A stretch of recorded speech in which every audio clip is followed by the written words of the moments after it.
Good evening. My name is Robert Persuti, and I currently serve at Dollar Bank as the corporate archivist. Thanks for attending our program tonight. There was a lot of places and things you could have done, and you chose to spend it with us, so personally, thank you. We have an interesting topic and speakers arranged for you, and appreciate you spending your evening with us. Dollar Bank first opened its doors in 1855, making this our 169th year of continuous operation.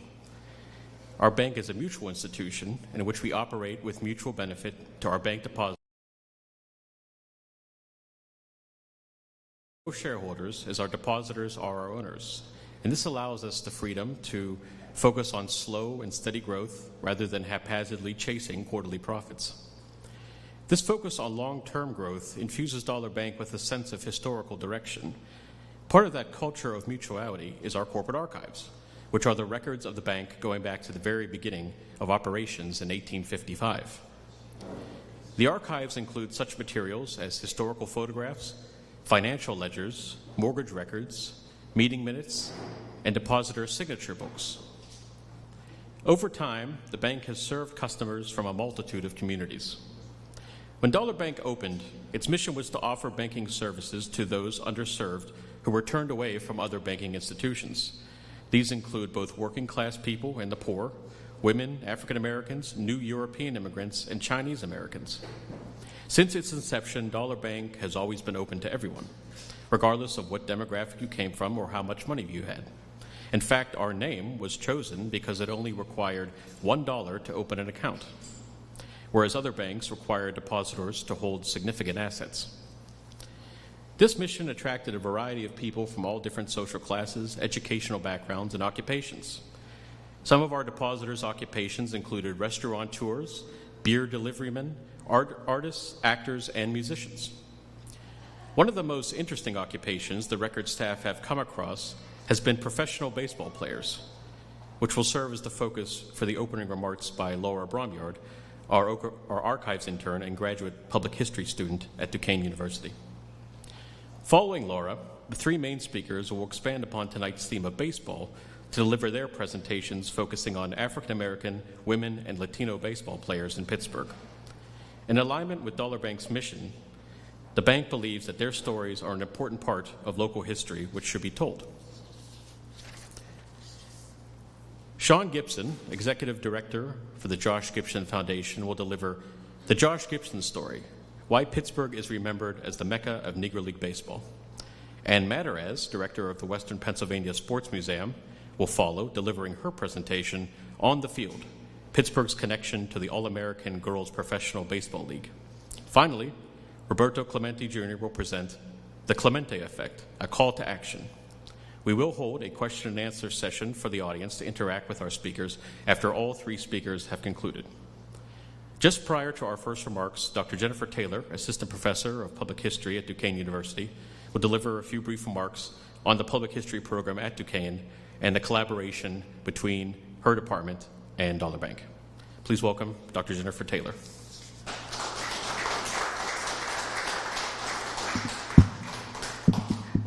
I'm short, bear with me.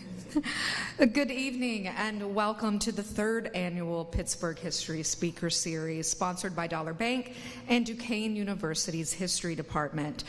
Our first event focused on immigration and the second on the city's religious history, and tonight we'll celebrate the diversity of Pittsburgh's rich baseball history.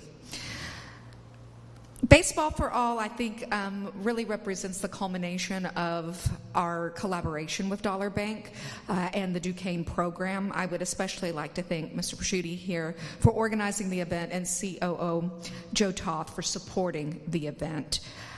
Baseball for All, in many respects, shows not just the legacy here of Dollar Bank and the way in which baseball is so important, but also even our own work as public historians at the university. To give you some context here, you may not know what public history is. So we tend to define it as the history for public audiences, what you're experiencing here.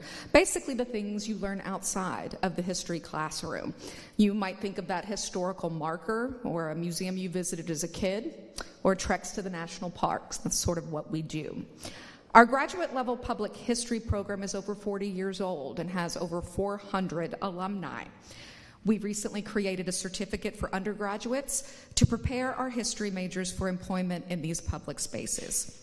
You will hear from one of our students, Laura, in a moment, but in addition to her research, we've had several students complete riveting projects related to baseball. Our Gumberg Library houses an important bilingual oral history captured on video of Manny Seguin, conducted by one of our former students, Arnaldo Racones. Just last year, Taylor Falbo created a first draft of a 3D, 360-degree online tour of the second floor of the Roberto Clemente Museum using the software Matterport. This year, Anne's intern, Casey Haas, who's here with us tonight, has been writing bios about Western Pennsylvania women who played in the All-American Girls League for the Heinz new exhibit, A Woman's Place, opening next weekend, and I hope you'll all go. I'm especially looking forward to his current research for my women's history class, which is relevant tonight, that argues women's baseball between 1866 and 1954 followed a pattern from early organization declining into novelty before official professionalization in 1943. His research has actually brought to my attention Toni Stone, who I had not heard of before, the first woman with a regular roster spot on an all-male team, the all-professional baseball team, the Negro League's Indianapolis Clowns, in 1953. Representing the vibrant work of our students on baseball and our collaboration with Dollar Bank via an internship program, I am happy to introduce you to our first speaker this evening. Laura Bromyard is a first-year public history student in our master's program at Duquesne, but already possesses strong practicing skills. She worked for a year at historic Hannistown and Westmoreland Historical Society, where she served as education and volunteer coordinator. She's also responsible for our department's social media and promotion, and since January, she has served in the role of Dollar Bank's archive intern. Today, she will start us off well with her brief discussion of origins of baseball in Western Pennsylvania. Thank you.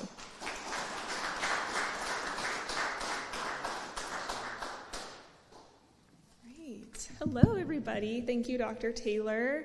My name is Laura Bromyard, and I'm an archival intern for Dollar Bank, working with Robert here, and I'm a first-year master's student in public history at Duquesne University. And I'm very honored and excited to share a few of the fascinating stories I learned while researching Pittsburgh's early baseball history. It's not a topic that I originally knew a lot about, and I was pleasantly surprised by how interesting it was whenever I began my research. So the origins of baseball in Pittsburgh can be traced back to just before the Civil War. The first mentions of the sport in local newspapers appeared in the spring of 1860, advertising the sale of a Rolls book, Beatles Dime Baseball Player, at Hunt and Miners, a books and periodical store in downtown Pittsburgh. A handful of teams in this early era, when they were known as clubs, competed at the West Commons area in Allegheny City, which is now Pittsburgh's north side.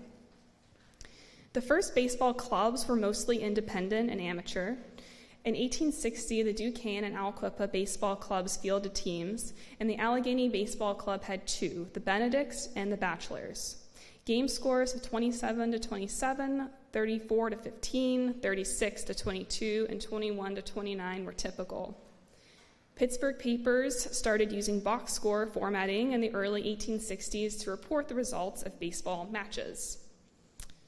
The Civil War interrupted the sport and forced the reorganization of clubs in the aftermath of the conflict. Emerging after the war were teams such as the Pittsburgh Enterprise, the Olympics, and the Xanthas, and the East Liberty Stars. In 1865, Pittsburghers built Union Park, later renamed Recreation Park, a sporting grounds which hosted baseball and other sports events. The first professional baseball club in Pittsburgh was the Alleghenies, which formed in 1876 under the International Association for Professional Baseball and began to play in 1877.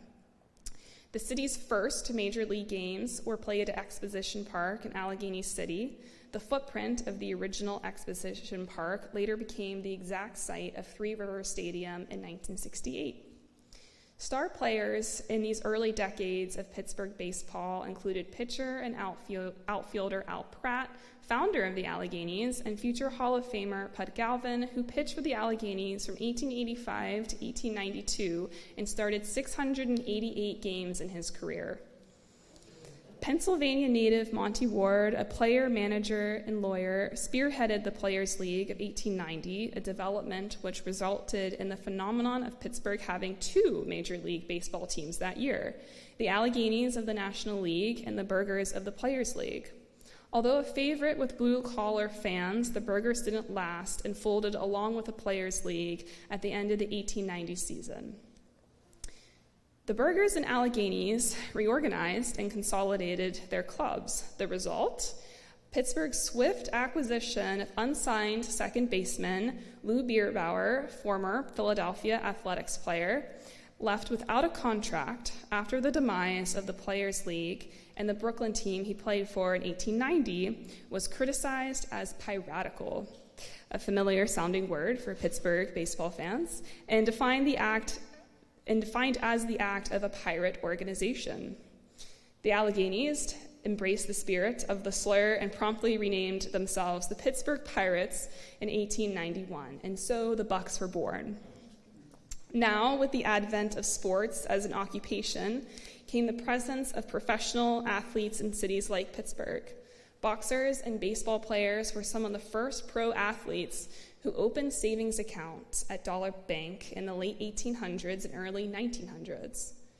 More than 400,000 savings accounts are recorded in Dollar Bank's handwritten ledgers from that period. And the bank is working to index those early customers. So far, two pro baseball players have been identified as Dollar Bank depositors: Tommy Quinn, who opened a savings account in 1886, and Spike Shannon, who became a depositor in 1901. And you can see those ledgers right over there on the table. Tommy Quinn was born in Baltimore and later became a longtime resident of Braddock. When he initially arrived in Pennsylvania in the 1880s, he got a job at the Edgar Thompson Steelworks in Braddock. Quinn began his career playing for the McKeesports in 1885. A year later, Quinn entered the majors as a catcher for the Alleghenies. In 1889, he played for the Baltimore Orioles, and in 1890 for the Burghers. While with the Burghers, he played alongside John K. Tenner, who just so happened to be the future 25th governor of Pennsylvania, so you never know who you're going to meet. Quinn, in many ways, represents the early beginnings of baseball in Pittsburgh, a career spanning teams in the big leagues to semi-pro to amateur and athletic clubs. In 1888, he married English immigrant Hannah Powers and became a businessman in the Braddock community, purchasing a saloon and a hotel. Spike Shannon was the sports nickname of native Pennsylvanian William Porter Shannon. Born to a blacksmith and Civil War veteran, Shannon was a well-rounded athlete in several sports, but became most known for his baseball career. He played shortstop with Oakmont's amateur baseball team in 1895, as well as other teams throughout his career outside of the Pittsburgh area. He also attended Grove City College in 1896 and took classes within the business department, while also playing for the Grove City college football team, one of his original passions. Shannon became well known in baseball while playing for the minor league St. Paul All-Stars.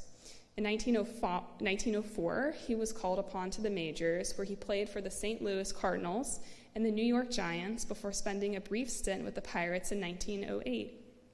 When Shannon retired from playing in 1913, he didn't retire from baseball. He spent the next 20 seasons umpiring in the minors. Like Tommy Quinn, he supplemented his income with other jobs during the off-season. Shannon worked as a carpenter, a sign painter, a miner, and hotel desk clerk. He also was employed at a golfing practice facility in the early 1930s and worked at Dayton's department store in Minneapolis. In 1935, he and several former baseball players who also lived in Minneapolis sponsored a baseball clinic for the city's youth, sharing tips of the game to young baseball players with his friends. These early players were so much more than the teams they played for and represent unique and fascinating stories of what it meant to work, play, and live in Pittsburgh and the surrounding areas as both sports stars and regular blue-collar workers who entrusted their savings at Dollar Bank. Thank you.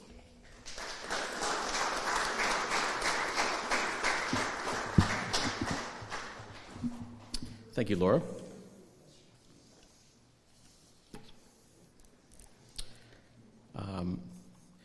So for the next section of tonight's program, I want to emphasize that Dollar Bank is deeply committed to building on our past efforts and intentionally advancing a culture of respect towards greater inclusion, diversity, and equity for all of our employees and customers, while also supporting the financial well-being and economic development of all the people we serve. The diverse voices and contributions of each internal and external stakeholder are invaluable resources that supports the fulfillment of our mission, fuels greater innovation, and positions our bank to better serve the customers and communities in which we operate. One stakeholder institution that Dollar Bank is proud to support is the Josh Gibson Foundation. Josh Gibson was a famous catcher and power hitter who played for the Homestead Grays. However, his story is much deeper than that. And to tell that story tonight, please welcome Sean Gibson.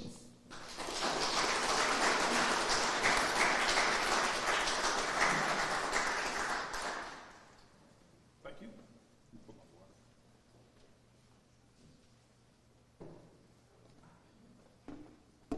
Good evening, everyone. How you doing?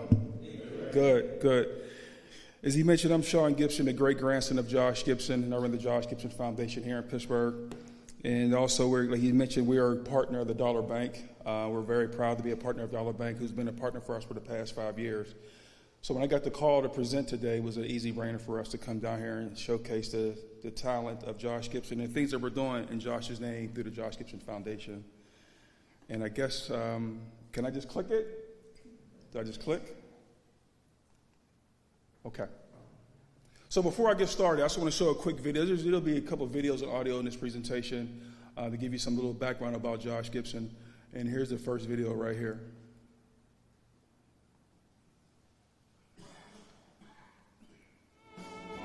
We had a catcher in the Negro National League, Josh Gibson. In my opinion, the best hitting catcher I have ever seen. He was boyish and he had charisma. You loved to be around him. Opposing players liked him. Pitchers liked him, even though he'd kill a pitcher, you know. Mr. Josh Gibson. But there are those who will say that Josh Gibson was the black Babe Ruth. There are others who saw Gibson play who will call Ruth the white Josh Gibson. Gibson was incredible, Harold. In 1936, the great power-hitting catcher hit 84 home runs in a single season. Had strings of 75, 71, and 69 in a single season. He is still believed to be the only man to ever hit a ball completely out of Yankee Stadium. How about Josh Gibson? Did he really hit a fair ball out of Yankee Stadium? Yes, he did. Josh was one of those superhuman people like that would come along. It'll ought to be 1,000 years before another man come along like that. He hit one in the Polo Grounds that they estimated to travel over 600 feet. And as I shared with my visitors, his steroids, ham hocks and collard greens. The man, as we say, from Georgia was just country strong. He could hit that ball and hit it a long way, but he wasn't just a great power hitter. Josh was a great hitter. Like Ted Williams and Joe DiMaggio, if you want me to tell you the truth. Lifetime batting average of 354, and in head-to-head competition against major leaguers, hit over 420. But what makes it even more remarkable, if you're a fan of the game, he was doing this as a catcher. And as you well know, Josh wasn't a good catcher. He was a great catcher. Rifle arm. He's throwing guys out from the crowd back in that era. So you want to talk about what might he look like? Who might you picture? Just think Bo Jackson. Bo Jackson. As a catcher. Bo on the charge. Bo is there. Yo, mama, Almost separated at birth. Both about 6 foot, 6'1". as Buck would say, 220, neat in the waist. I'm still trying to get neat in the waist, but Josh was neat in the waist. Big, powerful forearms, big, powerful thighs, great eyes, because he was unlike most power hitters, where most power hitters today, and now over 200 times they might strike out. Gibson might strike out 25, 30 times in a year. He put the ball in play and put it in play with a lot of power. So I showed this video a lot. So I didn't ask this question. I usually ask this question, and I'm pretty sure, hopefully everybody raised their hand. How many of you heard of Josh Gibson? Okay. Well, the reason why I showed this video is, number one, is because of Satchel Paige. Everybody knows Satchel Paige is one of the greatest baseball players of all time. And as you see the quote when he talks about Josh Gibson is one of those superhuman people. It would be 1,000 years for another man come along like him. For Satchel Paige to say something like that about Josh Gibson, those words are very encouraging for the Gibson family. And that's that photo of Satchel Paige holding Josh's picture. And as we all know, Josh was the second Negro League baseball player in the Hall of Fame, and Satchel Paige was one. So let's give you a little bit of background about Josh. He was born in a small town in Buena Vista, Georgia. It's about 2 hours outside of Atlanta. Born December 21st, 1911. Our family moved here to Pittsburgh, of course, for the better life and working in a steel mill. Buena Vista, Georgia, is a very small town. I think I was the first Gibson to go back about 12 years ago. And very eye-opening for me as an African-American, because as you see from living living in North, never see a cotton field. And the first time I went down to Buena Vista, Georgia, I saw a cotton field for the first time. So that was an eye-waking experience for an African-American young man to see something like that. But that's a water tower that talks about the home of Josh Gibson. The town is very small, and I would say they got about 5 buildings named after Josh Gibson. The street is named after Josh Gibson. They have a community center named after Josh Gibson. The baseball field is named after Josh Gibson. So they're very proud of Josh's roots. Here's a young picture of Josh Gibson. Josh Gibson is a Pittsburgh Public School grad. I'm also a Pittsburgh Public School grad. He grew up on the north side. Not grad. He went to Pittsburgh Public School. He didn't graduate. As you can see, this is his 9th grade picture. He went to a school called Allegheny, and he also went to Conroy. He did not finish school because, of course, he started playing his baseball at an early age. But this is a young picture of Josh Gibson as a Pittsburgh Public School student. Also, here's a picture of my great-grandmother, Helen, who is Josh's wife, in 1928, which is actually located right now at our site, which is Josh Gibson Field, which was Ammon Field back then. Back in 2008, we worked with the city of Pittsburgh, Major League Baseball, to renovate Ammon Field, to rename it Josh Gibson Field. Unfortunately, my great-grandmother died giving birth to their twins. These are the twins right here, boy-girl twin. She died August 12th. The twins were born August the 11th. And we still don't have record whether or not if she even had a chance to see the kids before she passed away. The kids were named after the parents, Josh Jr. and Helen, with their aunt Octavia, which is my great-grandmother Helen's sister, who actually raised the kids while Josh finished his baseball career. Cumberland Posey, Homestead Grays. As we know, Homestead Grays played here in Homestead and also played in Washington, D.C. And people always ask me all the time, especially on social media, is they say, well, why is there a statue of Josh Gibson at the Nat Stadium? And that's why, because Josh Gibson and the Homestead Grays played half their games in Griffin Stadium.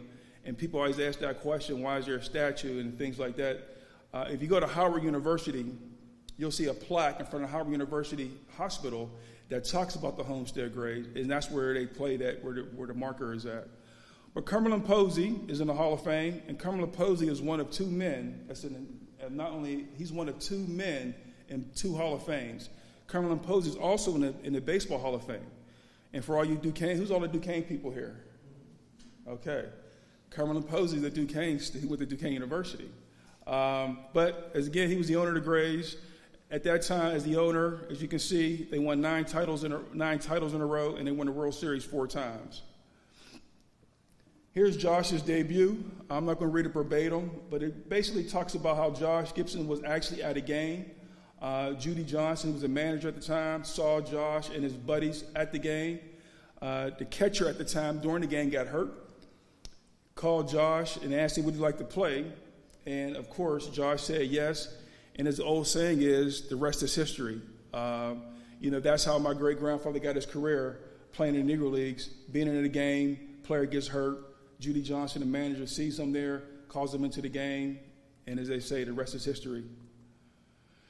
Here's a picture of the 1931 Grays and Josh in 1942 at Forest Field. 1931 Grays, Josh is right there in the fourth from the right. And also, some of you may know that, of course, the Homestead Grays play a lot of their games at Forest Field Stadium. As I mentioned, the Washington Homestead Grays. And that was the difference. If you notice, on these jerseys, you probably can't really tell, but there's no W on the sleeve. With Josh in 42, you see no W.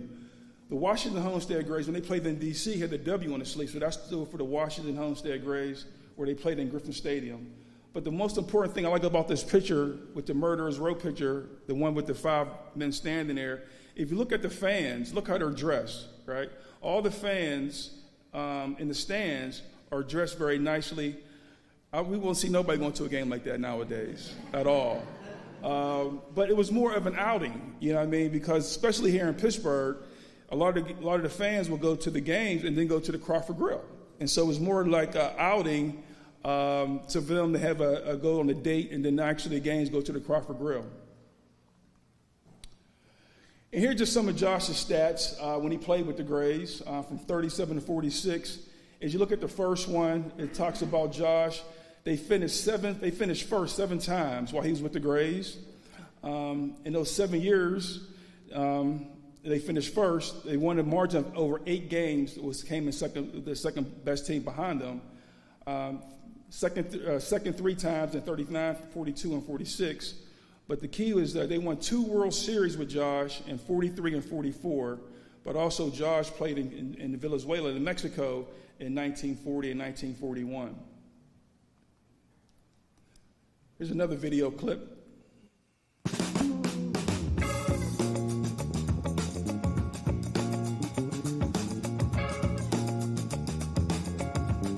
Today, I'm tipping my hat to everybody in the Negro Leagues who left a century-long legacy of talent and spirit and dignity on our country.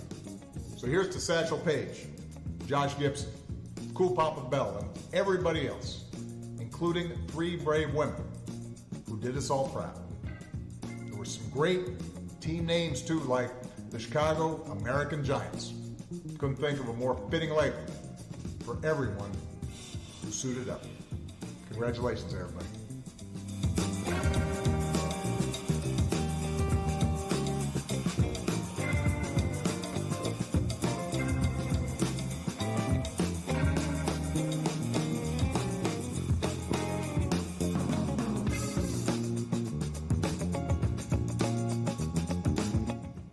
You know who Josh Gibson is?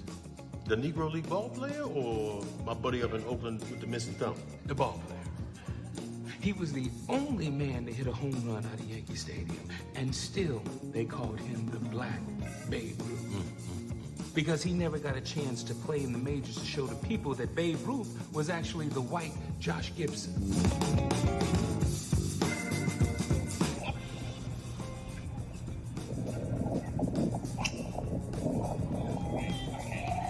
I see it. That's, oh my God. It's like Josh Gibson. Negro League.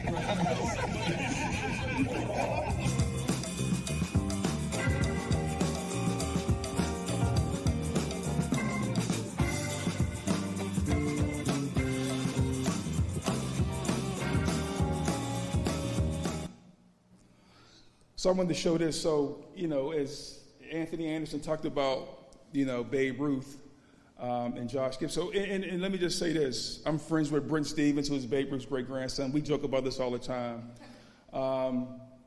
But as people know, they all refer Josh Gibson as the Black Babe Ruth. And like we said right there, Babe Ruth is the white Josh Gibson. And I joke with my buddy about this is because if you look at this stat on the bottom here where it says 1934, Josh hit the longest ball ever at Yankee Stadium, 580 feet. And so my buddy Brent, who is Babe Ruth's great-grandson, I always joke with him. I was like, well, what's the longest ball Babe Ruth hit out of Yankee Stadium? And I said, I bet it ain't 580 feet. And so, but out of respect, to be compared to Babe Ruth is a great honor.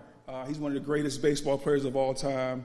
Unfortunately, Josh and Babe never had a chance to play against each other, but for Josh Gibson to be able to have the longest ball ever hit in Yankee Stadium is a phenomenal feat.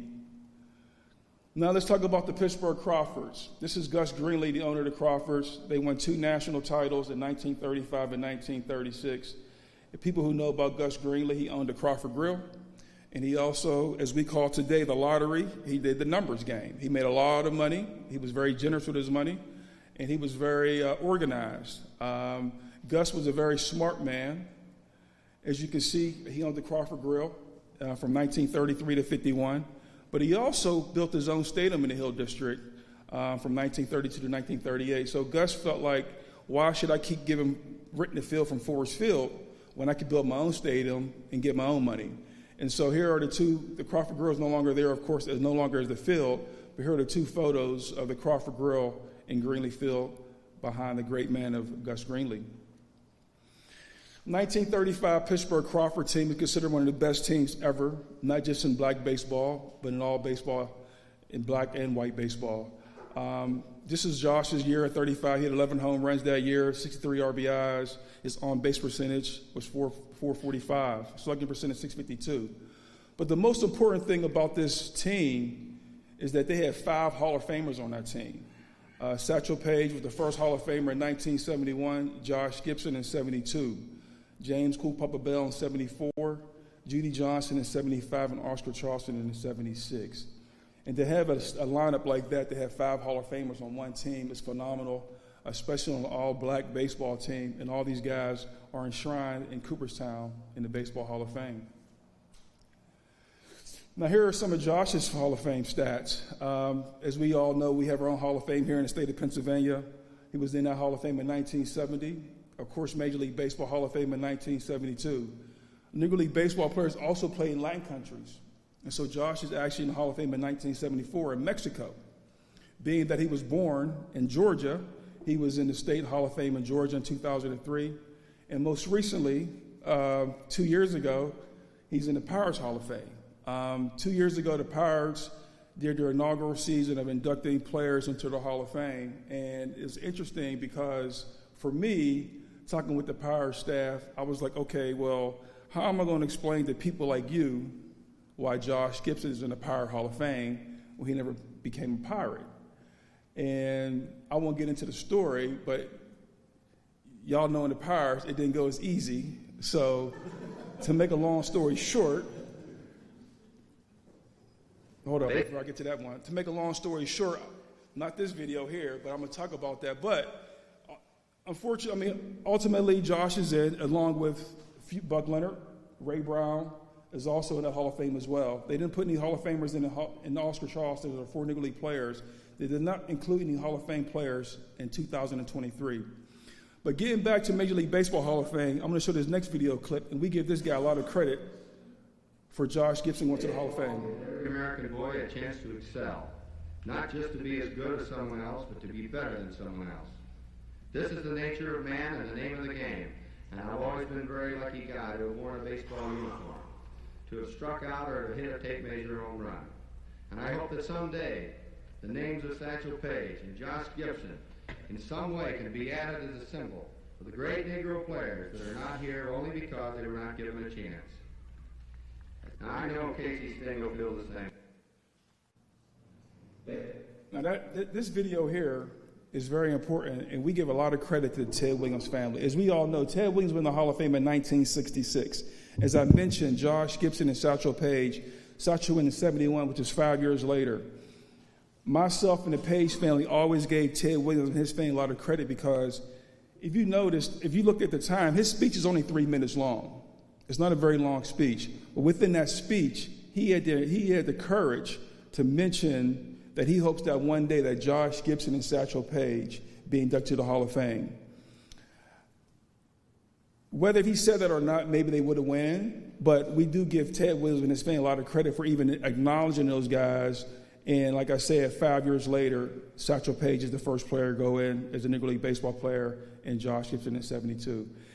Ted Williams did not have to mention that. He did not have to do that. And I think he opened the doors to start. He opened the doors to start for Negro League baseball players to go into the Hall of Fame. So getting back to our Pirates. So, as we all know, the Pirates had an opportunity to sign some of the greatest black baseball players right here in their own city. Here's a telegram to Chester, from Washington, from the Pittsburgh Courier, to the current manager at the time, Pi Traynor. And it just says, know your club's needs players. Josh Gibson, Buck Leonard, Ray Brown, Satchel Paige, and Cool Papa Bell are all available. Why your answer? Now, that's 1938. We all know Jackie Robinson broke the color barrier in 1947. So the Pirates had an opportunity to be a dynasty before the dynasty was even made, because if they just took some of the great players right here in Pittsburgh, some of the great black players right here in Pittsburgh, they'd have been a dynasty. Unfortunately, of course, that wire never got answered, and as we all know, the history of the Pirates. So what I was getting at, the Pirates, I had asked them, back and forth in conversations, and I said, well, if you want me to induct Josh into your Hall of Fame, why don't you make him a Pirate, honorary Pirate? And so this is the actual contract that I signed. So Josh Gibson and other Negro League baseball players were a Pittsburgh Pirate for a day, and that's how we can explain to people, if you ask me, why is Josh Gibson in the Pirates Hall of Fame, I can say this now, that Josh was a Pirate for at least one day, and this is our contract. So that was the story behind the inaugural season of the Pirates Hall of Fame. If you go in, it's right by if you enter the Clemente entrance of the statue, the Hall of Fame is on the right-hand side on the wall. It's right there where you can see the Hall of Fame. And so, in closing, since I'm here at a bank and they have a lot of money, hint, hint, I want to talk about our future projects of the Josh Gibson Foundation. So one of our future projects, and I'm here with one of our team members, Leslie, the Josh Gibson Academy is going to be a new state-of-the-art facility that's going to have a miracle field. And for you who know what a miracle field is an indoor rubberized surface that is used for disabled people to play baseball on. This will be the first one that will be indoors. We just acquired the old Boys and Girls Club in McKees Rocks, and we're very excited about this. It'll be a true community center. It's going to serve as youth, adults, the seniors, and we call the gifted, the disabled, will be here in this facility.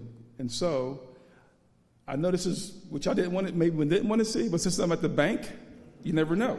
So I wanted to put this in here. And if anybody want to help out, you can see Leslie. She's right there. So take any names and numbers. But all jokes aside, the goal is to have Josh Gibson's legacy immortal here in the city of Pittsburgh. And what other better way is to have a actual Josh Gibson building, community center, serving inner city youth, not just on baseball education in his name. And this will be a great honor for him.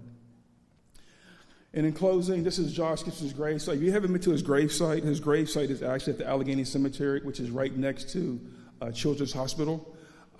His site is one of the most visited sites at Allegheny Cemetery. There's actually a marker that points to his site. Josh died January 20 of 1947, the same year that Jackie Robinson broke the color barrier. So he never had a chance to see Jackie Robinson go over to the majors. But this is his gravesite. And people always ask me, why is it just like a simple headstone? Well, his gravesite sits on the hill. It sits on the hill. And me personally, I just think that the cemetery is just lazy. It's just lazy, and they don't want to cut the grass. So all the headstones on the hill are flat, so they can just make it easier for them. But we are working with Allegheny Cemetery to put something at the bottom of the hill, more of a monument to let people know where his statue is at. So that is the end of my presentation. What are we doing?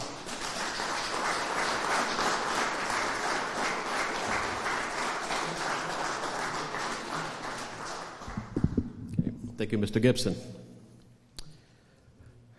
Women's baseball has quite a storied history in Pittsburgh, and one of the most well-known leagues was the All-American Girls Professional League. To explore this history of women in baseball, please welcome Ann Mataraz.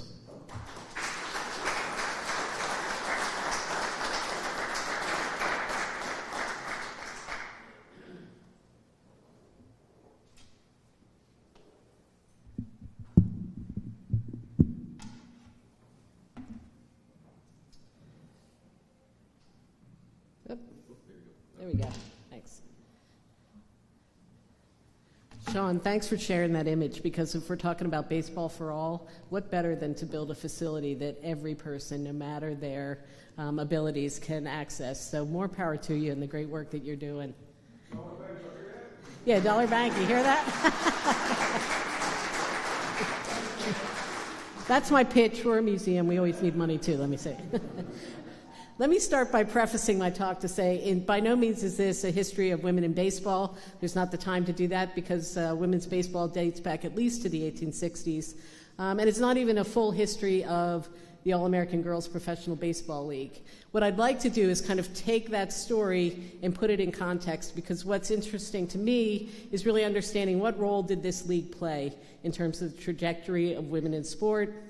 What does it mean? What does it reflect in terms of the larger culture? What can we learn from it? So that's my caveat for all you baseball stats people. Don't ask me those questions later.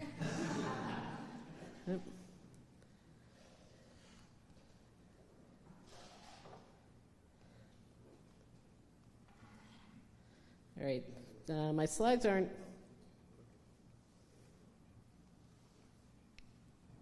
There we go. Nope, now we've lost it all. Okay. Oop. Sorry. All right, so I want to start with World War II, because World War II is critical to understanding what this league represents.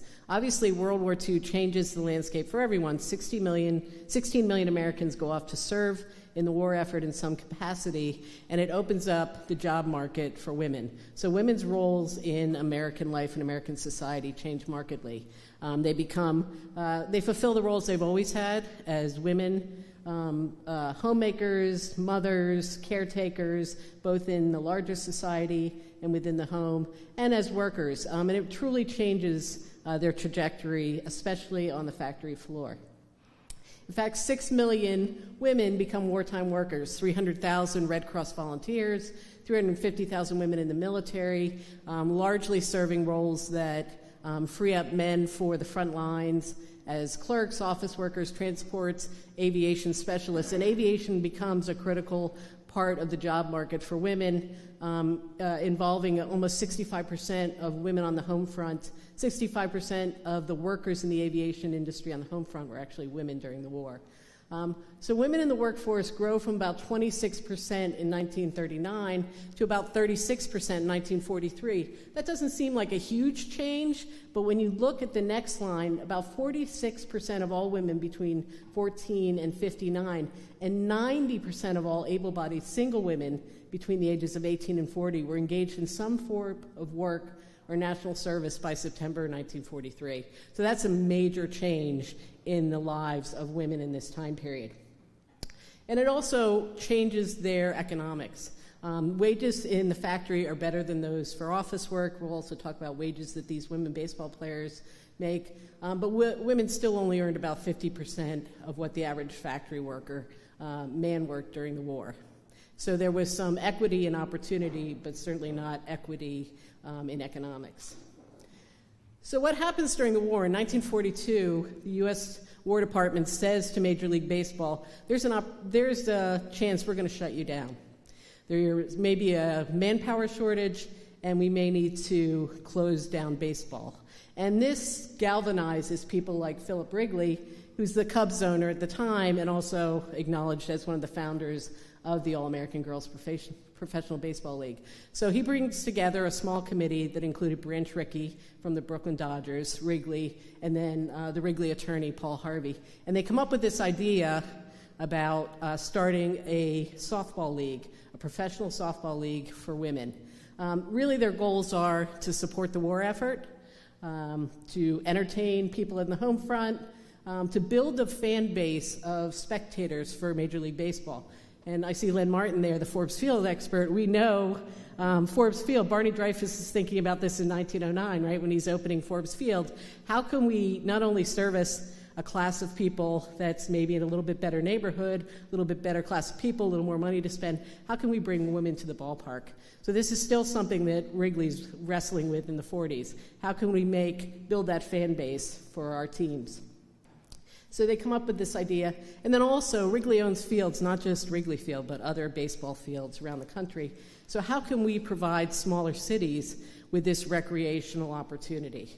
And so they'd start with this idea of the softball league. They charter it in February of 1943. Gradually, it transitions into what we now know as the All-American Girls Professional Baseball League. They start in 1943 with 4 teams. Kenosha Comets, so Wisconsin, the Racine Bells, Wisconsin again, Rockford Peaches, Illinois, and the South Bend Blue Sox in Indiana. So they're looking at smaller Midwestern cities in the larger Chicago area as the places to site this team.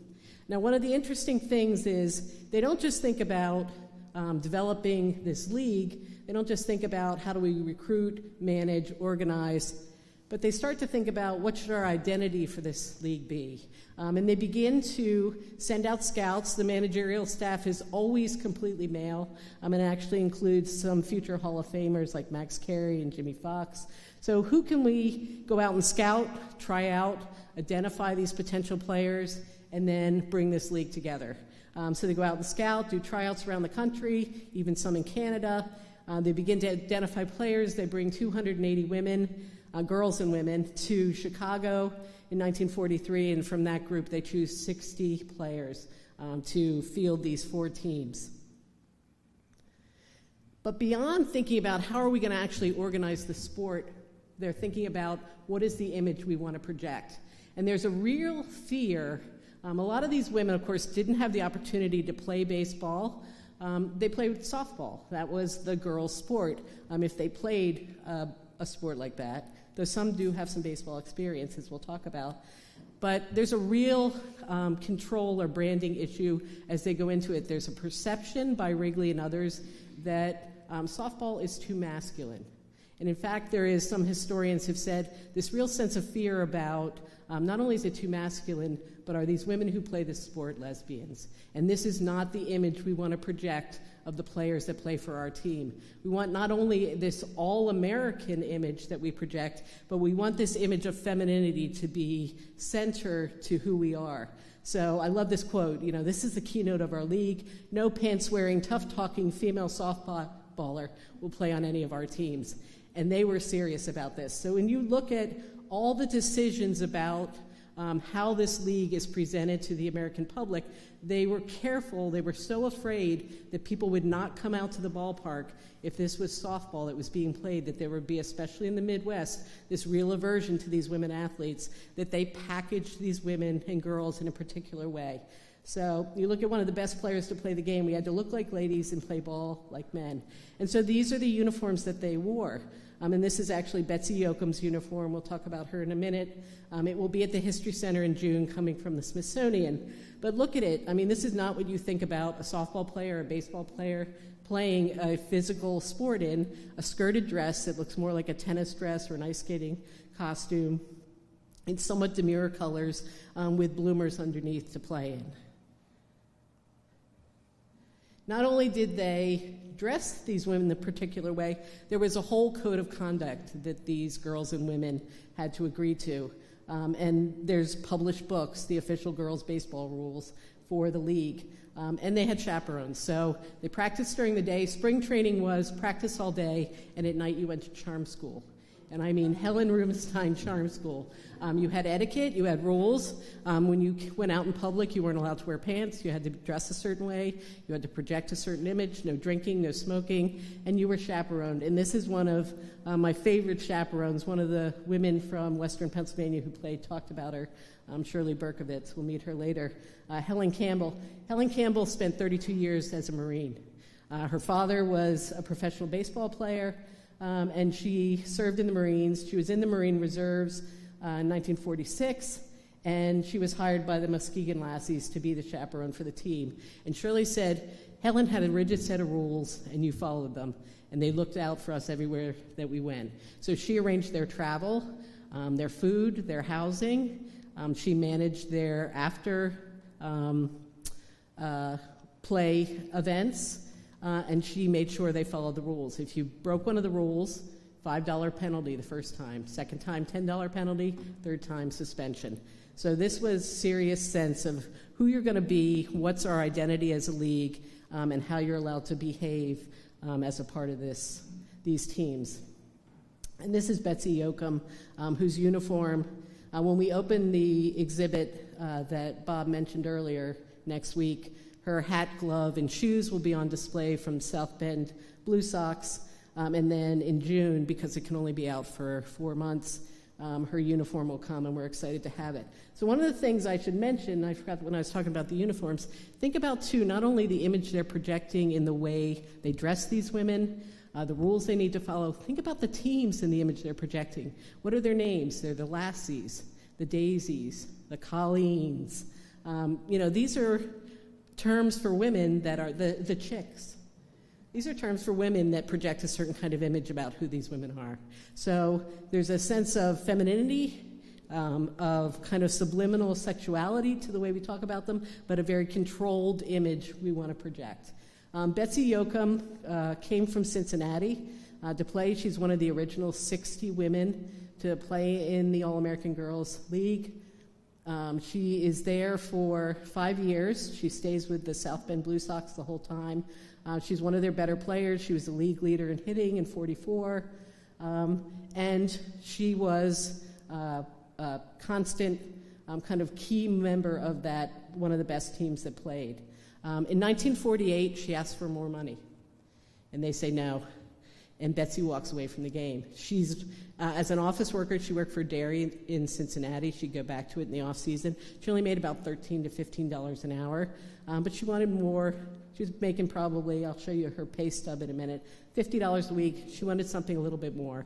They said no. She said, I'm going to take my money I made in baseball, and I'm going to go to college. And she did. She got a degree in physical education, and then she began to teach phys ed. She stayed in South Bend her entire life and taught middle school physical education.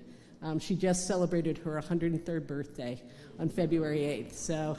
And it's amazing, if you look at the life and career of these women, the longevity of them. I don't know if it was the baseball, the physical activity, the wellness, or what, the camaraderie that they developed of having this outlet, but there's a great deal of longevity in the women that played in this league.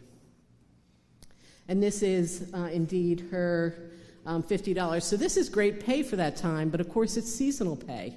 And there's no guarantee. There's a constant stream turnover in the league. So $50 in, I think this is probably, it still says softball league, $50 in 1943. Between 1943 and about 1945, the average player is making about $45 to $85 a week. That's almost $700 a week in today's dollars. So that's good pay for a woman. That's great pay for a woman. But there was no guarantee to the game for them. And they realized there was no afterlife to this. So we'll see as we look at some of these women's lives and the choices they make, they have to make a very conscious choice about do I stay or do I go? And how much do I invest in this opportunity? This is one of my favorite women from, she's a girl when she starts playing, women from Western Pennsylvania. So far, Casey, raise your hand, Casey, my Duquesne University intern who's been doing a great job, graduate intern this semester. We went into this semester knowing that there were 14 women that came from Western Pennsylvania that played this game, about 40 from the state of Pennsylvania as a whole, including one of the best players in the league who lived in Montgomery County out east. And Casey's really worked with me to try and develop some details around these women's lives. And it's been great. I mean, I knew Dot, met her towards the end of her life, and she was a real fireball. She started playing baseball at the age of 14 for her dad. She lived in Sagamore, PA, in a small town. He had a barnstorming all-male baseball team, and her 3 brothers played, and Dot played first base. And she was one of the reasons. They played about 60 or 70 games all around Pennsylvania every year. She was one of the reasons they were successful, because people turned out to see this diminutive little fireball at first base. They were the Kowalczyks, but they became known as the amazing Kowalczyks, the unbeatable Kowalczyks, or Dot's Chicks. So she had a great reputation and a pretty good gig planned for her dad. In 1945, he decides she should really be, the word's out about this league, she should really try out for this league. She should be playing in this women's professional league. And he takes her to a tryout. She makes a team. She's put on the Fort Wayne Daisies. She lasts for 3 months. And she says, it's too easy. Nobody can catch the balls I throw. I don't want to do it anymore. And part of it was they played her at third base, they played her at outfield. She was no longer the center of a team as she had been before. She had something better going on elsewhere. And it's great. She leaves and she goes back home. She plays baseball for another 3 years. She actually approaches the Brooklyn Dodgers minor league team. They're interested in looking at her. The story is that, as Dot tells it, she had a tryout with the Pirates, and they were interested in signing her, but her mom wouldn't let her do it because she needed a chaperone. And she plays baseball until 1948 and is kind of a great legend in the coal field and small towns of western Pennsylvania. And then she becomes a very successful real estate broker. And she's actually written a memoir that exists of her time playing the game, and it's a wonderful story. But it's a great story of agency, of a woman who had something else. She didn't need this league. They needed her, she felt, more than she needed them. And she had an opportunity to do better elsewhere, and she took that opportunity. Peak year for the All-American Girls League is 1948. By then they've grown to 10 teams, still all centered around the Midwest. Almost 1 million paying fans that year. So they were really, even though the war had ended, those ball players that had gone off to war, the DiMaggios, the Williams, as Sean was talking about, have come back, and they're back in the league, and Major League Baseball's taken off. They're still drawing at the gate in these smaller towns. It's still a viable league. By this point, Wrigley's given up ownership of the team, and the guy who owns it used to do the marketing for Wrigley, so he knows kind of the brand. He knows how to manage the organization. It's also really interesting to me, they do some innovative things. They're one of the first night games to be played at Wrigley Field is an All-American Girls Professional Baseball game.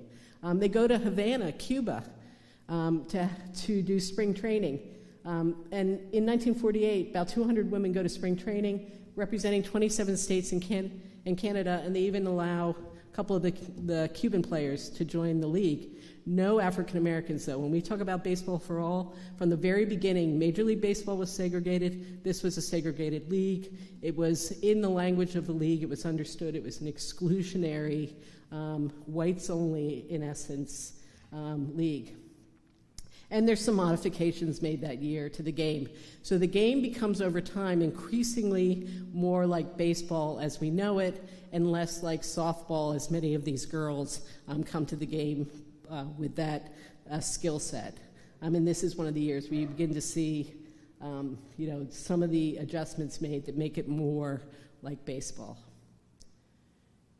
Just a couple other, I talked about Shirley Berkovich before. She was the one who Helen Campbell was the chaperone for. She was from Swissville, Pennsylvania, and she's great. There's a wonderful oral history of her that exists in the league archives. She said, we didn't know we were pioneers. We were just doing something we loved, and that was playing baseball. And Shirley was one of those women who played her time and then began to see, as it got into the 1950s, where is this league going? Is it going to survive? And she had an opportunity for a job, and she took it. She moved to California and worked for 30 years for Pacific Bell Telephone. And she used to run baseball clinics, and one of her messages to the kids that she was coaching was, think about your life after baseball. Think about your life when sports ends. What are you going to do? What are you going to be? That was something she knew and internalized. There's not a future for women in baseball, and that is one of the big lessons of this league. There's an ebb and flow to this story, and when this league ends, baseball, professional baseball for women, effectively ends.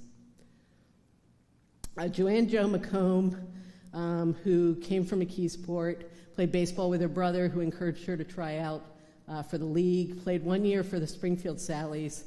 She said, I've personally grown up to stick up for what I believe in and learn to fight for what I believe. So remember, women get the vote in 1920, and then there is this sense of, okay, now we're citizens, What else can we change? How else can we advocate for more equality, more equity in our society? And she's one of the women who went into this realizing this can be a life-altering experience. She played one season, took the money that she made from baseball, and went to college, went to Slippery Rock, got her degree, got her master's degree at Penn State, and got a job at Bloomsburg University. And she really changed. She was a huge advocate for Title IX. She was a phys ed instructor and teacher. She became an associate athletic director, the first basketball coach there. When she went to Bloomsburg, there were no women varsity sports. By the time she left and retired, there were 8 varsity teams. So she was someone who saw the future and worked actively to change it for all women. So I love her story as kind of an advocate, organizer, and bringing kind of a sense of real agency through her own personal experience, but to make the world better for other women. Betty Jane Cornette's probably one of my favorites. I did an oral history with Betty Jane in her Troy Hill home with like everybody in her family there, so it's one of the worst oral histories ever. Jennifer, Dr. Taylor's laughing because she knows like what those are. It's like, who's talking now? But she was great. She grew up on the north side. She was considered one of the best athletes in the neighborhood, better than her brothers. Everybody knew you wanted to pick Betty Jane first if you were playing a sport before you picked one of the other siblings from the Cornette house. Went and played for a number of teams, including the Rockford Peaches. And you see her there in, I think, 1951 in her Peaches uniform.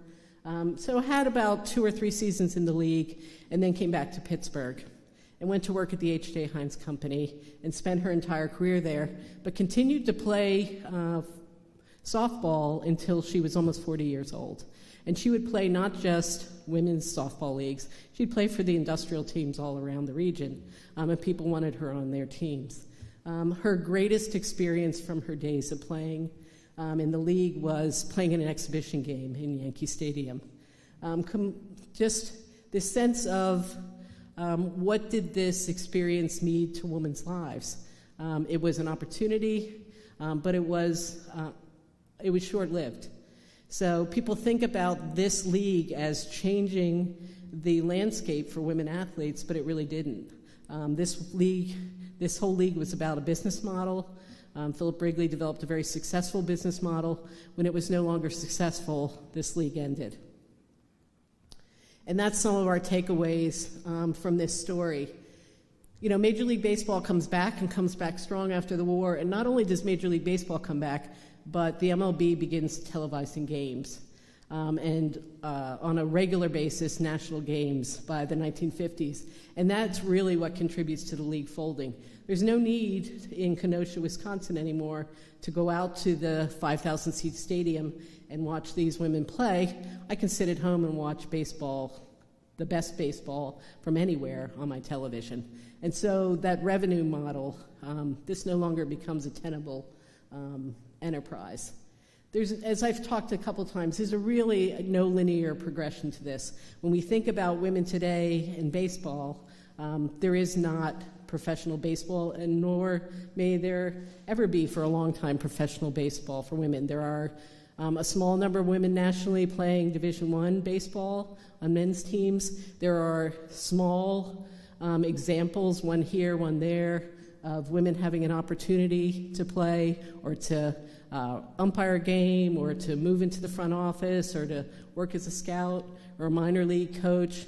But there's no groundswell of movement for women in baseball that has come for this. So this didn't really change this opportunity markedly for women. It's also when people talk about these women, they talk about them, they're definitely pioneers in sport. They definitely exposed the abilities, the skills, the talents of women to millions of people around the country. And there was even a small group of retirees in 1956 after the league had folded that kind of barnstormed the East and into Canada to play baseball in front of those fans that might never have seen women play baseball and to demonstrate the abilities that these women had. But when people talk about Title IX in 1972, there's not a leap, progression from this team, this opportunity to the passage of that bill. It's really the Civil Rights Act that comes in the 1960s that says to women, okay, we've seen this progress, On one front, now's our opportunity to begin to advocate, organize, found a movement for progress for women in all parts of society, including athletics. Definitely, this was a model that changed perceptions. And I think most interestingly, and there's a lot of new historical research is going on, is what's the effect of this on the individual women that played? What's the demonstrable benefit of women having this experience? And Shirley Berkovich talks about, not only did it change me, but I learned so much about teamwork, camaraderie, trust in people. It was just a wonderful experience I got from that league. And I see this across the board when I look at women in this period of the 20th century who have the opportunity to engage in sport at a high competitive level. It brings people together, women together, who might never have met each other. It gives them the opportunity. Betty Jane Cornett was never going to leave the North Side, likely, without this opportunity. So it brought them into contact with other women. And the historical research shows that these women that played in this league went to college at a much higher rate than women in the general population. They worked in professional occupations, doctors, lawyers, at a higher rate, about double the rate of women in the national population. So it does give them a sense of self-esteem, confidence, a broader worldview, a network of people that they meet, an experience, lived experience, very different than maybe that they would have ever had in the town they came from, the friends they knew, the people they played with. It does make that change, and it is an indication to us that when people get the opportunity to excel or experience something that demonstrates their talents and their abilities, it's life-changing for them. And I think that's across the board. Beyond that, it gives these women the life skills to say, nope, you're not going to pay me what I'm worth. I'm going to go somewhere else. I'm going to get an education. I'm going to do something that matters to me. I'm going to make a difference. So I do think that's the takeaway for me from this league is the kind of broad-based perception change. Nationally, it gives people experience with women of talent. Women can play this game. They can do it. And personally, it matters to the women who played. Of course, this league ends in 1954, and it essentially disappears as if it had never happened. And there's a documentary made in 1987 that Penny Marshall sees, and she makes a movie in 1992, and suddenly, almost 40 years after this league ends, these women are rediscovered, a league of their own. It's a fictionalized account, but these women that talk about it, that played the game, give it great credit for validating their experience and sharing it with a broad popular audience. And of course, it becomes a huge hit, part of the popular culture, and it allows people like the National Baseball Hall of Fame to suddenly take notice of these women. The museums that are collecting their stories to suddenly begin to collect do oral histories, to document these women's lives. And it brings these women back together again. They become, they've got baseball cards in 1995, a whole set of all these women players, and including the chaperones and the managers and all the people who are involved in it. So it really does shine a light on a piece of history that had been forgotten and brings attention to the story again. And for that, and besides, it's a great movie to watch. I love watching it. So it brings that joy back. So just a quick reminder, my pitch, if you can't give us money, if you're giving it all to Sean, come visit the History Center. We open our exhibit, A Woman's Place, How Women Shape Pittsburgh, where we're really talking about the sense of agency for women in all areas of life, including athletics. For me, it's been a great journey because I've had the opportunity to discover stories that are brand new to me after 20 years. This will be our 20th anniversary of the Sports Museum. Stories about women athletes that I didn't know at all. So excited to share those with you. So I hope we see you there. It'll be at the museum till October 6th. Thank you.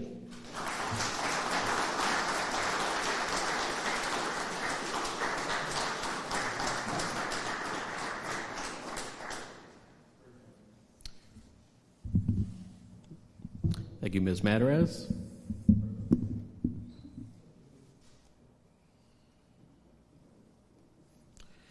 Well, that's loading. The legacy of Roberto Clemente is wider than simply baseball. Clemente is a Latino icon broadly who dedicated himself to philanthropy and volunteerism. Here to communicate his legacy is Roberto Clemente's son, Roberto Clemente Jr.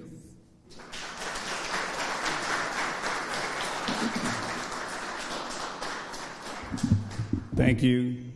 I need to say, disclaimer, I don't have a PowerPoint presentation. As everything that we've been doing, we just got back from Austin, Texas, and I would love for all of you to look the date when it comes out for the screening of the new documentary that David Altrogi out of Pittsburgh, Pennsylvania, was able to direct, and we just did the screening day before yesterday at South by Southwest, and it was a tremendous success. We're very, very proud, and it's going to be coming to Pittsburgh very soon, so you would need to watch. That's why I'm not bringing any images for you to go and watch. Go and see it. But as you well know, I was born with an eye patch. This boy from Carolina, Puerto Rico, dreamed of playing baseball. That's all he loved baseball. He was impacted by the Negro Leagues playing in Sixto Escobar Stadium in San Juan, Puerto Rico. So as a young boy, he would go and ride the trolley to San Juan, climb up a tree, and look into the stadium where the Negro Leaguers were playing. Right fielder for one of his best teams, he loved Mr. Monty Irving, was his idol. One day, Dad got early to the ballpark and was hanging around, and Monty comes to go into the ballpark, recognizes my father, and he says, "Here, carry my bag in to the ballpark so we can go in for free," instead of going up to the tree, right? So he actually brings the bag in, and Monty hands my father his first baseball glove. Now, that's a moment that galvanized him. Well, we're going to fast forward to 8 years after Jackie crossed and just broke the color barrier, because my father became a Pittsburgh Pirate through the Brooklyn Dodgers. Signed with the Brooklyn Dodgers in 1954 because he was playing winter ball with Santurce Cangrejeros, where a young Willie Mays was playing in the same team. So they brought this young boy to play next to Willie Mays. And the Brooklyn Dodgers saw the talent that this 19-year-old had next to Willie Mays. They said, this kid is pretty comparable at this age. So they took notice. And Branch Rickey, who we've already, heard his, he had his hands everywhere, right? So Branch decides to sign him, but send him to Montreal, Canada. He's Puerto Rican in Montreal, and he doesn't know what to expect. When he gets to Montreal, the Montreal Canadiens, the team, hit him. They didn't play him. So he's saying, why am I here from Puerto Rico to play baseball and I'm sitting on the bench? So every time he would be on the lineup, if there was a scout in the stadium, they would take him out of the lineup and continue to hide him on the ball, dugout. So he was pretty upset with that. And he ran one day to the airport, and a scout for the Pirates says, hey, kid, you need to go back to the ballpark because I am with the Pittsburgh Pirates, and we're looking at you to take you with us. But if you don't go back to the ballpark, we can't take you because you're going to be fired, you're going to be, released, and we can't do that. So they take him back to the ballpark, and they finish last again. Rule 5, as we know it today, Branch Rickey takes off from the Dodgers, comes to the Pirates, and brings Roberto Clemente to Pittsburgh. So in 1955, he gets to the city of Pittsburgh in shock.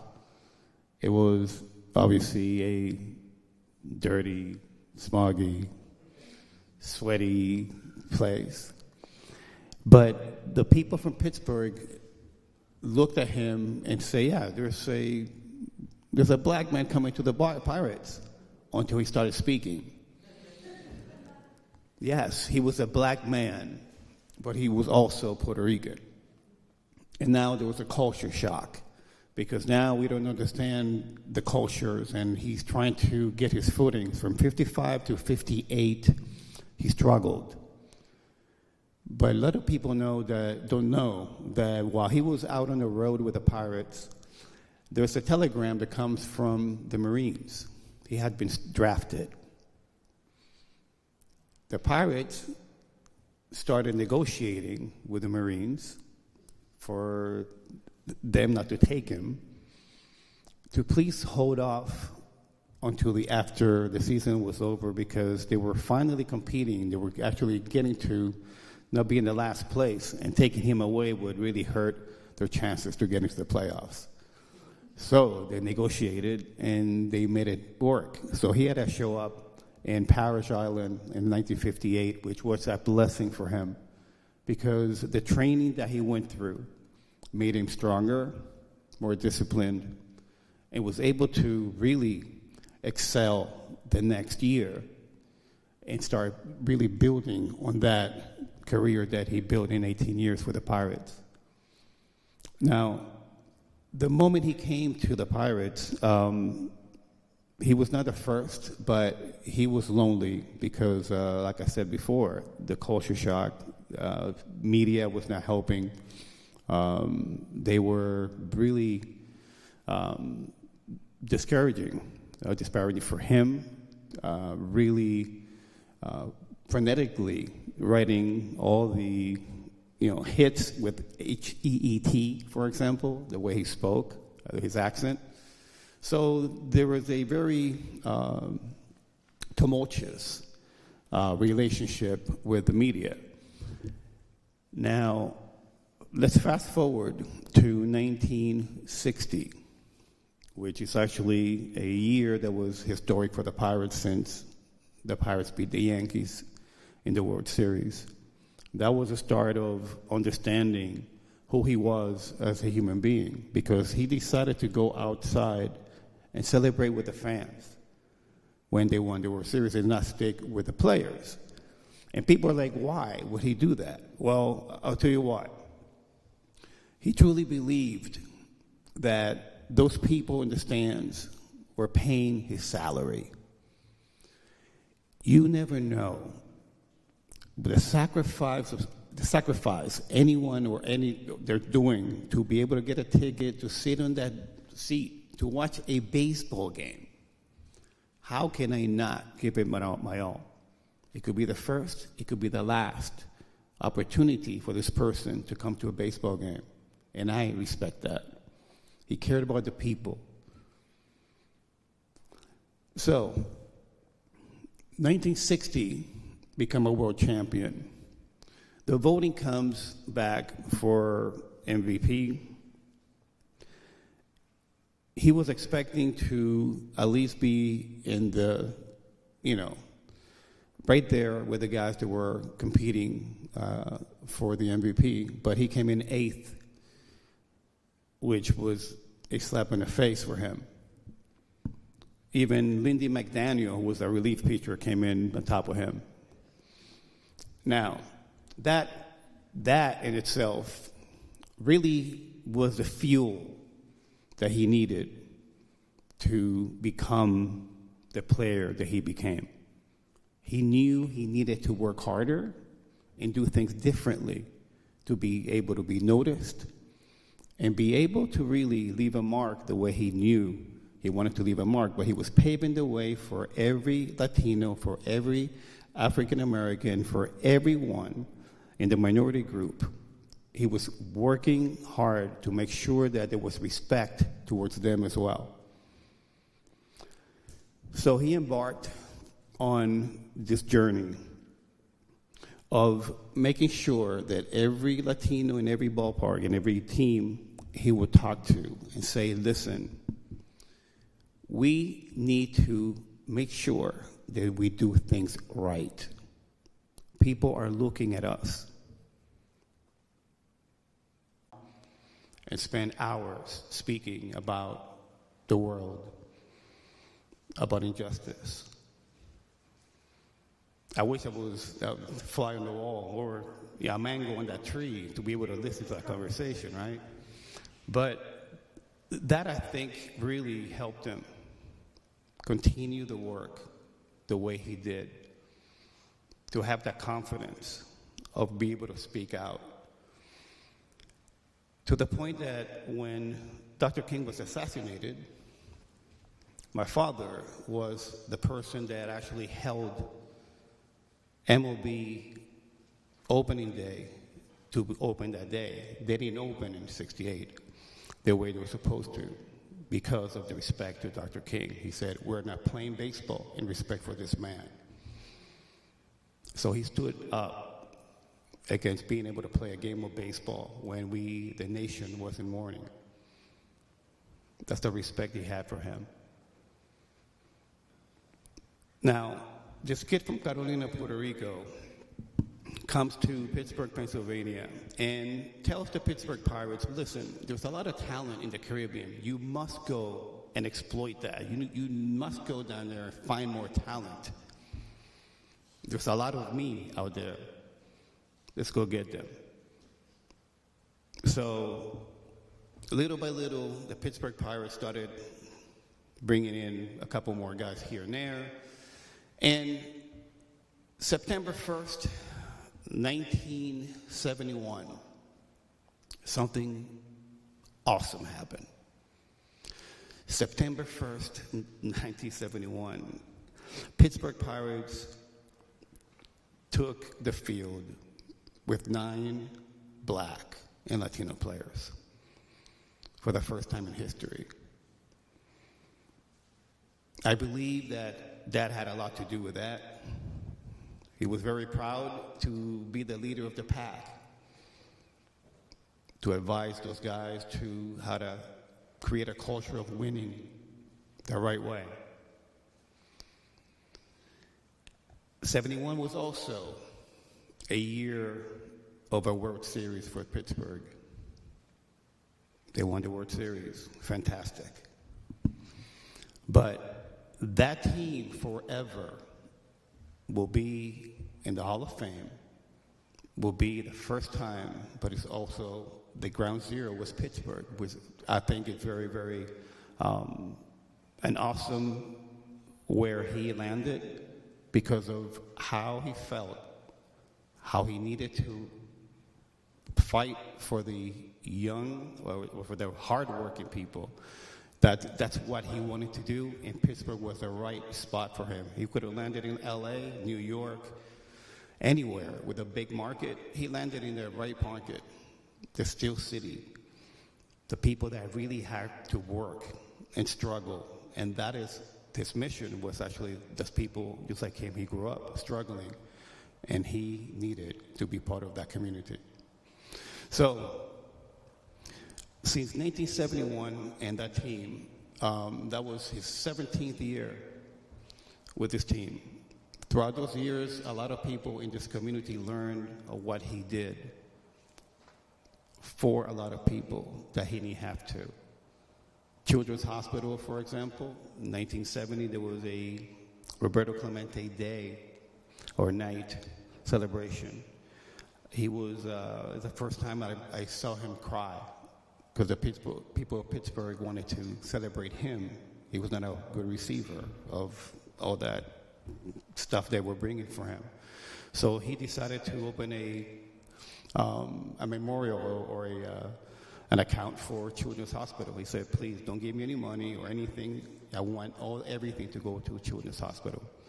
And that relationship started way back then. Actually, we have that. I read a letter last year that was actually at the Heinz History Center, and I held it for the first time. I was so emotional because, that I know how he felt by reading that letter was an amazing feeling for me.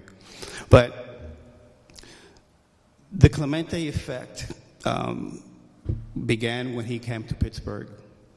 Became that relationship with the fans, with the community. But it's more than just the baseball side. It's about really what he believed in, how his motto. Anytime you have an opportunity to make things better on earth, and you don't, then you're wasting your time on earth.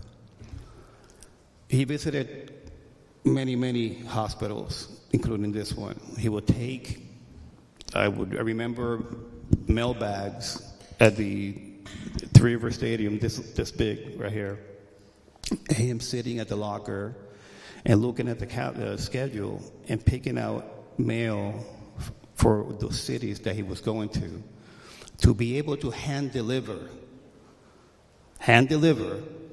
those autograph requests that came from all over the nation. So he would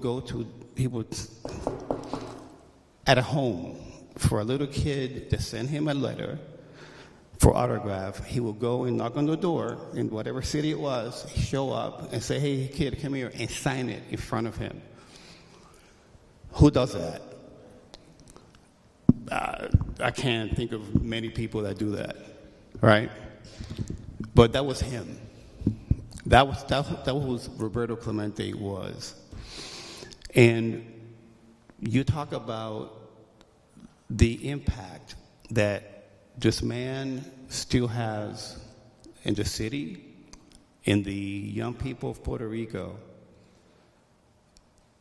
It's all about goodwill.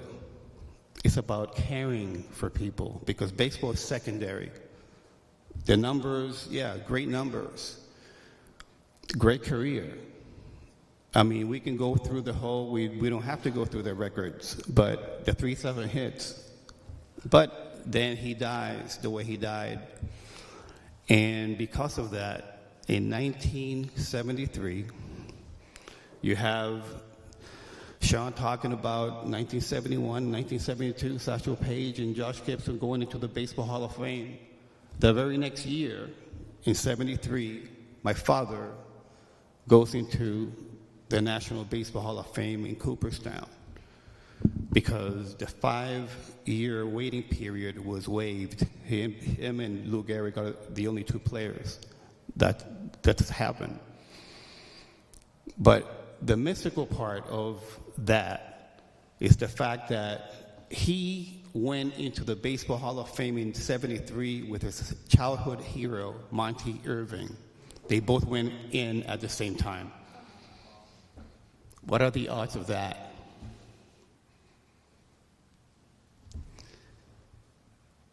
His life is very mystical, and I believe not because he's my father, but because of every single year for 51 years, his legacy continues to grow.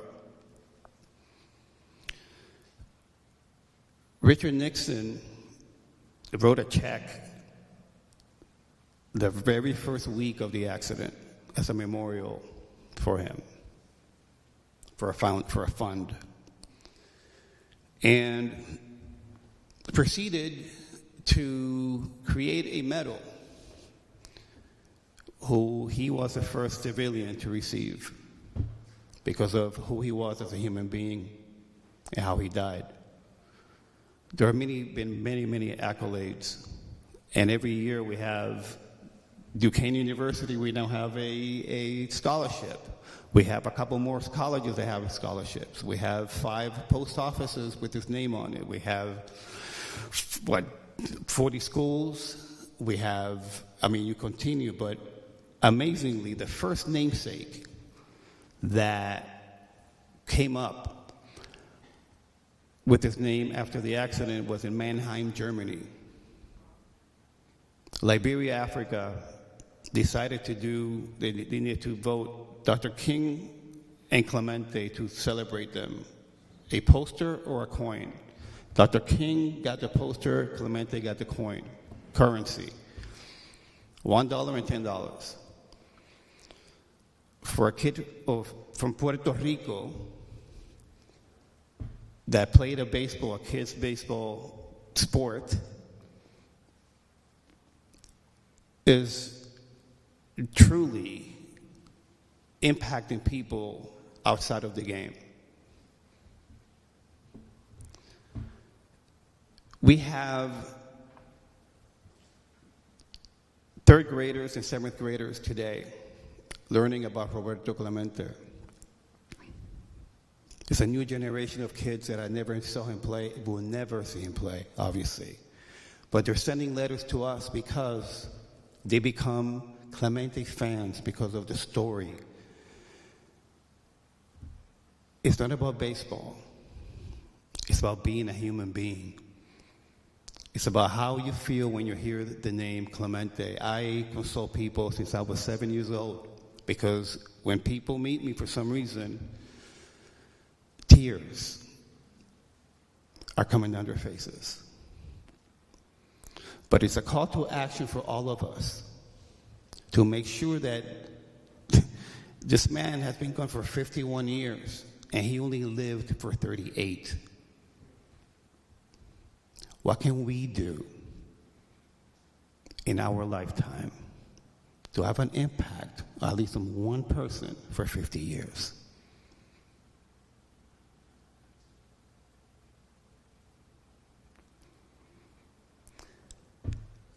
Today we're still talking about this man, and U.S. Congress right now is voting on a U.S. Mint coin for 2026. Another school is going to be named in next month. We just renamed in Bradenton a road. Every year continues, but it's actually all because of one thing. He cared. Very simple. If we care and we do what we're supposed to do, care about our neighbors, we're going to be living in a better place. The Clemente effect is about goodwill. It's about really caring and loving each other. And today, with the political climate and everything that's going on, that should go out the window because we should hear, community, we are all brothers and sisters. As that say, always, we need to care about each other. So for me, the Clemente effect is about clemency and love for each other. Thank you very much.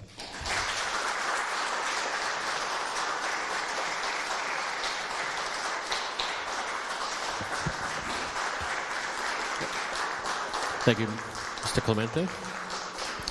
Okay, just to close the program, we're going to take a few questions from the audience, and also if you're viewing us online, we're going to try to take a few questions from the YouTube channel. Does anyone have a question who's here tonight?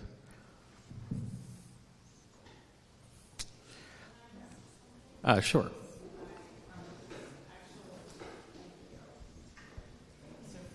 First of all, Anne, this is for you. I'm so glad you're here. As a woman that loves baseball. I have a daughter who plays boys baseball. Well, not now, for years, right? And she, much like Dot, she was like, softball's too slow. Like she lasted like a month and then she was back in boys baseball. But every night I would read her this book about Effa Manley, right? You know who Effa is, correct? Manley. So her story is so incredible. And I'm feeling like, I don't want to tell it tonight, but do you know anyone in academia? She was a big part of the Negro Leagues, really, the business brain behind Newark. But she was also off the field as a woman in baseball. She sort of galvanized workers, right? And her story is amazing, and it's untold, much like it used to be here with Clemente and Gibson. Do you, as a woman, like telling the story, is her story going to be out there? Is it important? Has anybody invested in it? We'll let Sean, because he's... Yeah, so there is a book out there right now on F. Manley by actually a friend of mine. Her name is Andrea Williams. She used to work for Negro League Baseball Museum. Her book came out maybe 2 years ago. Okay. She did a great job on the book. But as you mentioned, F. Manley was before her time as well. She was married to Abe, who her husband was, and sometimes she even passed for a white woman. She was very fair-skinned, like Cumberland Posey, but very great story. And like you mentioned, with Ann telling a story about American girls baseball, there are some. Oh, and F is in the Hall of Fame as well too. So she is one of the first female. I think she's the only female person in the Baseball Hall of Fame. So she had an extraordinary career. But as Ann mentioned, it's not just about the guys. These girls played it very well. And this young lady mentioned about Toni Stone, who is also very well known. MLB The Show will be coming out next week. It'll include Negro League Baseball players in that. And this year it'll be Toni Stone, Hank Aaron, Buck Leonard, and Josh Gibson. So to hear those stories of these great women on both sides, African American as well as white, is also phenomenal. And I'll just add, I think, I talked yesterday out in Oakmont to a group, and I talked about Brianne McLaughlin, who played ice hockey at Robert Morris and now runs a clinic. And her basic mantra is, and I think it's a mantra for all of us, if you can see it, you can be it. Until girls and women have these role models, or until people, something like that movie, which, as a piece of popular culture, its value is it galvanized and brought new interest, again, to a story that had disappeared, a story like the Negro Leagues. This is a history that for a long time wasn't attended to. So I think there is a climate where people are starting to pay attention to these stories. And I have to tell you personally, I see Sean sitting next to you. He's heard me say this before. I'm in the twilight of my career at the History Center. My goal now is to make sure that as many of these stories as possible can be saved and shared through whatever means. And I think all of us sitting here, that really is what our work is, to make sure these people aren't forgotten, to make sure they live on as role models, and to make sure that kids who would never have the opportunity to see any of these people play, know them personally, can see in them some sort of opportunity or model or inspiration for the future. And I think that's one of the great things about Caitlin Clark playing basketball right now. Suddenly people are paying attention to women who've been playing basketball for an awful long time. Suddenly that sport is getting the recognition. Suddenly people are saying, oh, this is a pretty decent game.